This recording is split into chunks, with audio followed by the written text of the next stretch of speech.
क्या अश्वत्थामा अभी भी जिंदा है? तो महाभारत युद्ध के बाद जीवित बचे 18 योद्धाओं में से एक अश्वत्थामा भी थे।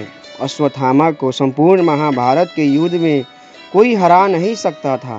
कहते हैं कि वे आज भी अपराजित है और अमर हैं, लेकिन सवाल ये उठता है कि क्या वे आज भी जीवित है? कुछ लोग भविष्य पुराण का हवाला देकर कहते हैं कि वे कलयुग के अंत में जब कल्कि अवतार होगा तो उनके साथ मिलकर धर्म के खिलाफ लड़ेंगे। लेकिन महाभारत में जो लिखा है वही प्रमाण है, और जो भगवान श्री कृष्ण ने कहा है वही सत्य है। इस लेख को पढ़कर अब सुनकर आप भी चौकित हो जाएंगे। महाभारत के युद्ध में भीष्म के सरसैया पर लेटने के बाद युद्ध के कर्ण के कहने पर द्रोण सेनापति बनाए जाते हैं। अश्वत्थामा और द्रोण मिलकर युद्ध में कोहराम मचा देते थे, जिसके चलते श्री कृष्ण और पांडवों किसी सेना में चिंता की लहर दौड़ जाती है। पांडवों ही हार को देखकर श्री कृष्ण ने युधिष्ठिर से छल का सहारा लेने को कहा। इस योजना के तहत युद्ध में यह बात फैला दी गई कि अश्वत्थामा मारा गया।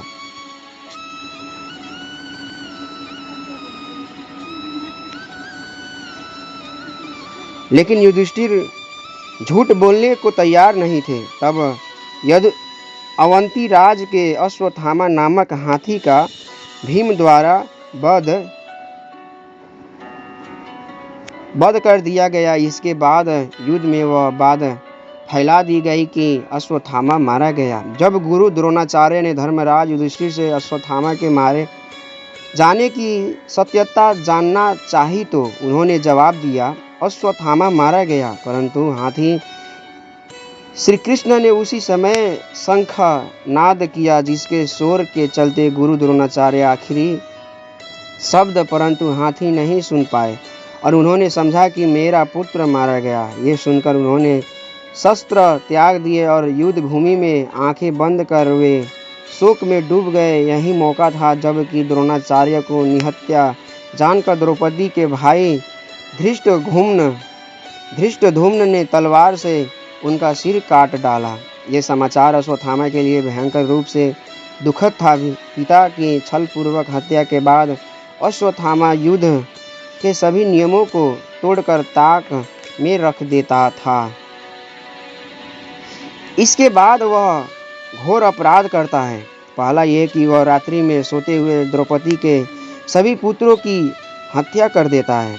दूसरा ये कि वह ब्रह्मास्त्र चला देता है कि फिर वह ब्रह्मास्त्र को रोक पाने में असमर्थ होने के कारण वह उसे अर्जुन की पत्नी उत्तरा के गर्भ में उतार देता है, जिसके चलते उसके गर्भ में पल रहा पुत्र मर जाता है, जिसका नाम परीक्षित था। हालांकि जब श्री कृष्ण तो अश्वत्थामा को श्राप देते हैं कि तब वे उस जिंदा करने और उसके वंश की वृद्धि करने की बात भी कहते हैं।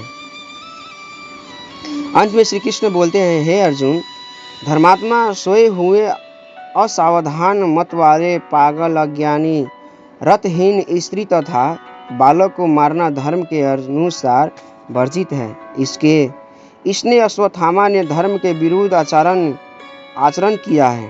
सोए हुए निरपराध बालकों की हत्या की है। जीवित रहेगा तो पुण्य पाप करेगा। अंत तत्काल इसका वध करके और इसका कटा हुआ सिर द्रौपदी के सामने रखकर अपनी प्रतिज्ञा पूरी करो।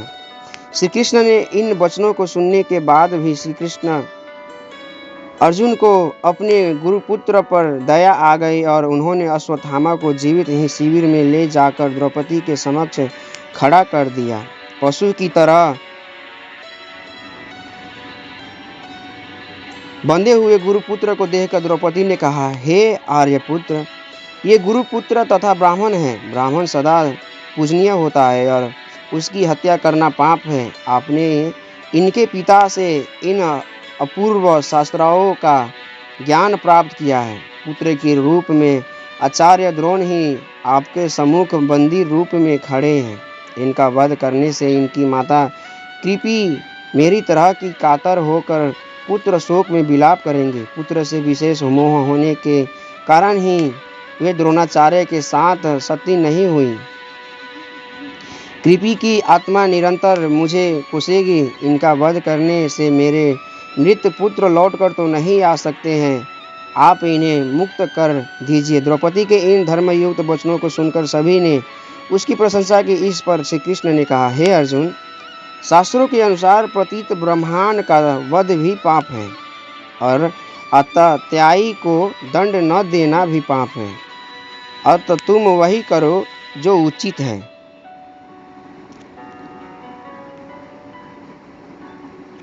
उनकी बात को समझकर अर्जुन ने अपनी तलवार से अश्वत्थामा के सिर के केस काट डाले और उसके मस्तक की मणि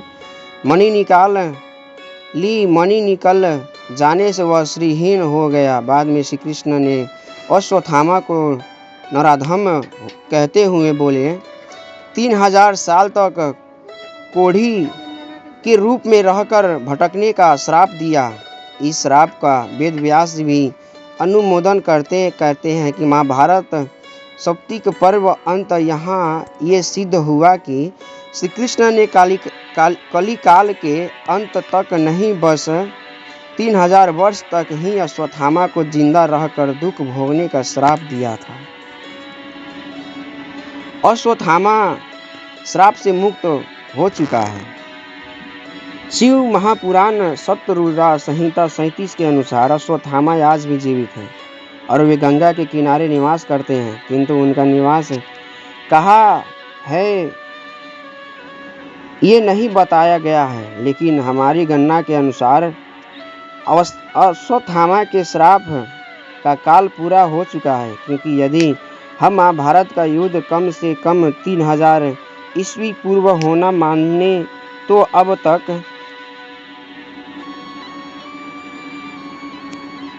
इस घटना के लगभग 5000 वर्ष पूर्ण हो चुके हैं और अश्वत्थामा को तो 3000 वर्ष तक ही शरीर में भटकने का श्राप दिया था।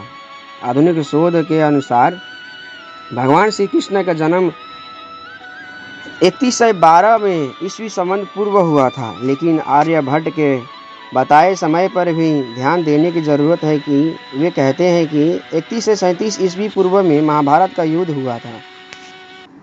दूसरी ओर ब्रिटेन में कार्यरत न्यूक्लियर मेडिसिन के फिजिशियन डॉक्टर मनीष पंडित ने महाभारत में वर्णित 150 खगोलीय घटनाओं के संदर्भ में कहा कि महाभारत का युद्ध 22 नवंबर 3067 ईस्वी पूर्व को हुआ था।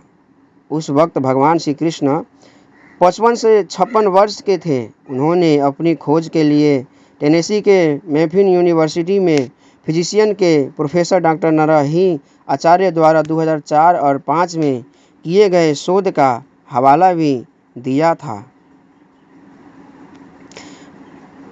माथुर चतुर्वेदी ब्राह्मणों का इतिहास के लेखक बाल मुकुंद चतुर्वेदी इस बारे में सभी से भिन्न मत रखते हैं। वे परंपरा से प्राप्त इतिहास एवं पीढ़ियों की उम्र भी की गणना करने के बाद बताते हैं कि श्री कृष्ण का जन्म 31 से 34 विक्रम संवत पूर्व हुआ था। इस मानव से अश्वत्थामा 2000 वर्ष पूर्व ही श्राप से मुक्त हो चुके हैं और अब उनके जिंदा होने की संभावना नहीं बराबर है। ऐसे में उनके जिंदा होने के क्यास लगाते रहना उचित नहीं है। ये अलग बात है कि श्राप से मुक्त होने के बाद भी अश्वत्थामा अपनी इच्छा से जिंदा हो, क्योंकि इतने हजार वर्षों तक जिंदा रहने वाला सामान्य मनुष्य भी खुद की शक्ति से ही जिंदा रहना सीख जाता होगा और वे तो अश्वत्थामा थे।